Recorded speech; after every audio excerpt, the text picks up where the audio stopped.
Nabi Muhammad menghadapi cobaan dari seorang penyihir. Pada masa dakwah Rasulullah di Madinah, Islam mulai berkembang pesat. Banyak suku dan kaum yang masuk Islam, namun juga tidak sedikit yang merasa terancam dengan ajaran yang dibawa oleh beliau. Di antara mereka, ada seorang Yahudi bernama Labid bin Asyam, yang dikenal sebagai tukang sihir di kalangan Bani Zuraik.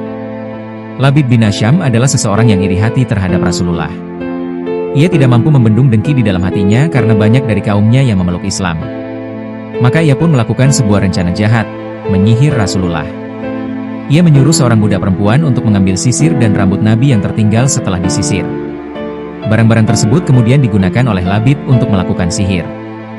Ia menyimpulkan rambut tersebut dalam benang-benang dan mengikatnya di dalam sisir yang disimpan di dalam sumur tua bernama Sumur Zarwan.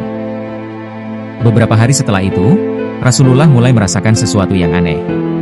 Beliau merasa seolah-olah melakukan sesuatu, padahal tidak. Tubuh beliau terasa lemah, dan kadang merasa bingung tanpa sebab. Namun beliau tidak mengeluh, dan tetap menjalankan tugas sebagai Rasul dengan sabar. Rasa sakit ini bukan sakit fisik biasa, tapi gangguan batin yang halus. Para sahabat pun mulai khawatir melihat kondisi beliau. Pada suatu malam, Rasulullah didatangi dua malaikat dalam mimpi. Salah satu malaikat duduk di dekat kepala beliau, dan satu lagi di dekat kakinya.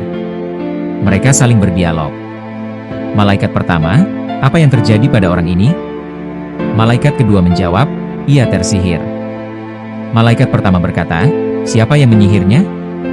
Malaikat kedua berkata lagi, "Labid bin Asyam, orang Yahudi dari Bani Zuraik." Singkat cerita, Rasulullah disembuhkan.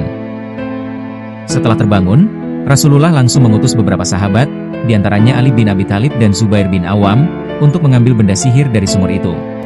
Mereka menemukannya persis seperti yang dikabarkan oleh malaikat. Ketika benda sihir itu dibuka, terlihat benang-benang yang terikat simpul.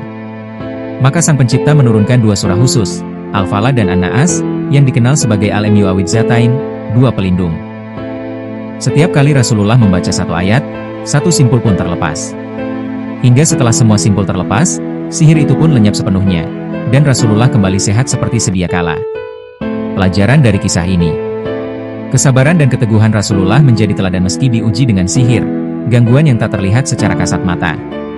Sang Pencipta tidak membiarkan nabinya tersakiti terus-menerus, tapi menolong dengan cara yang penuh hikmah.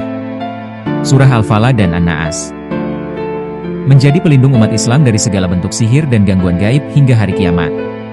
Keimanan dan tawakal kepada Sang Pencipta adalah senjata utama dalam menghadapi segala tipu daya syaitan dan manusia.